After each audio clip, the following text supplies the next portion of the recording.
The breadth of the automotive world has a plethora of amazing driving experiences, but some of them are not designed for the driver. Some of them are meant for the person sat back here. We had it all, every moment was painted in gold. We were made, and the world was ours. Untouchable souls, living life on the edge, no regrets, no control, dying oh so young. Bentley finds itself at a crossroad, with one foot firmly planted in its future, but another in its past. One part Jekyll, one part Hyde. On one side is their new sporty, aggressive look that came in this century with things like the Bentley Continental GT and the Speed 6 concept we saw this year.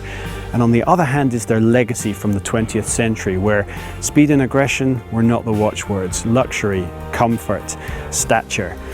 And firmly under that description falls this, the Bentley Mulsanne.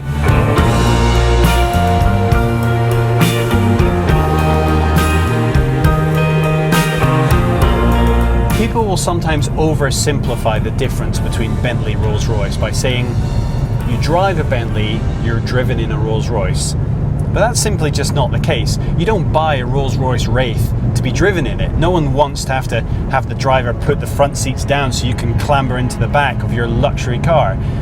That's a driver's car. Equally, the Mulsanne is a hugely long limousine car. It's designed for you to sit in the back. This car alone, the gadgets it has in the back are phenomenal. The comfort level back there has been as much, if not even more considered than anything up here in front. So to say that Bentleys are driver's cars over Rolls-Royces is simply not the case. But this Speed, this Mulsanne Speed, changes things up. It adds that extra power.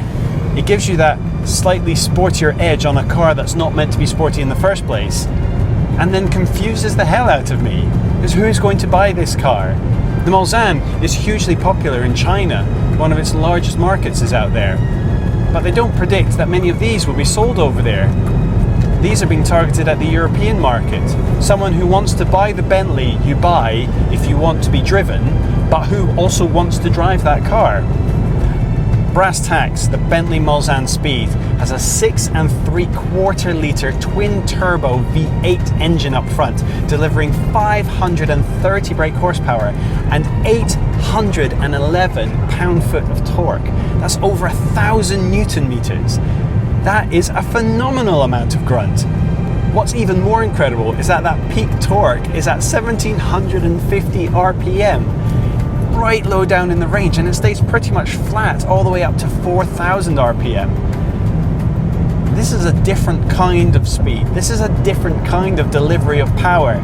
This is not built for a track, but this is built for the Autobahn. If you get an open stretch of road and the chance to put your foot down, this car will not disappoint. The brakes, however, have got one hell of a job to do. They've got over 2.5 tons of car that they somehow need to bring to a halt. And for something this heavy going that fast, that is a difficult job. The hood ornament, which in addition to being a great status symbol, is also the only thing you have to indicate where the bonnet ends, which is usually in a different postcode to where you find yourself sitting. At 5.5 meters long, this isn't the easiest thing to weave around small Bavarian towns. That said though, right here and now, I can't think of anything I would rather be in. On the exterior there's loads of little touches which differentiate it from the standard Mulsanne. Like on the Continental GT Speed, there's a rifled exhaust and chrome details around the headlights, which are nice little touches, and if you're down the pub with your mate who also owns a Mulsanne, but the standard one, you can point those out as evidence that you have the more expensive and faster car. But unless you're an absolute Bentley nerd, those things will largely go unnoticed. Bentley maintain that this is a driver's car. They maintain that all Bentleys are real driver's cars. But really, if you're buying a Bentley as a driver's car, is this the one you buy? Well, probably not. If I really want to drive a Bentley, and frequently that feeling does come across me, I would go for the Continental GT Speed for several reasons. In our previous Bentley film, I went into a lot of detail about why I love the VW W12 engine that's in the Continental GT Speed. A phenomenal piece of work. I'm in the minority, most people prefer the V8, but I love that engine. That's not available in this car. It's faster, has a higher top speed, it's faster to 60, and it's lighter enough that the brakes feel like you have more control over the car than this does. Now, it's well known that Bentley put huge amounts of detail into their work and go to great efforts to create the best looking interiors using the finest materials and the finest artisan techniques. And that is true for every Bentley, from the cheapest Continental GT all the way up. But in the Mulsanne, it's taken to that extra level. The quality of the finish is at that premium Bentley style, but every little detail has been considered. Our car has fully loaded iPad desk trays that come out. You have at your disposal a mini office in the back of this car. In fact, if you're in the market for an office, this actually might be a more efficient way of doing business. In fact, we should move the X-Car office into the back of a Bentley.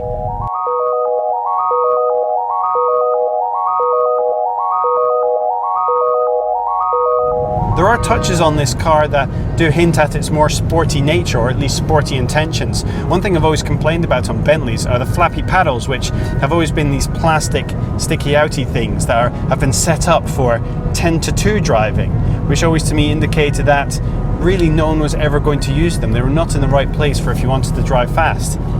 On the Speed, however, they're at 2:45 and they have this wonderful gnarled metal feel on the back. Now, they control the 8-speed ZF gearbox, which is one of my favorite gearboxes. It's absolutely phenomenal. And in the Continental GT Speed, it was unbelievable. And certainly, if you plant your foot in any gear, it drops 2-3 gears no problem in a heartbeat. This is as good as any dual clutch gearbox you can get from anything from Porsche. Bentley is clearly moving forward. In my opinion, if Rolls-Royce had never taken them over in the 30s, Bentley today would be on a par with Aston Martin or Porsche for incredibly fast, exciting sports cars.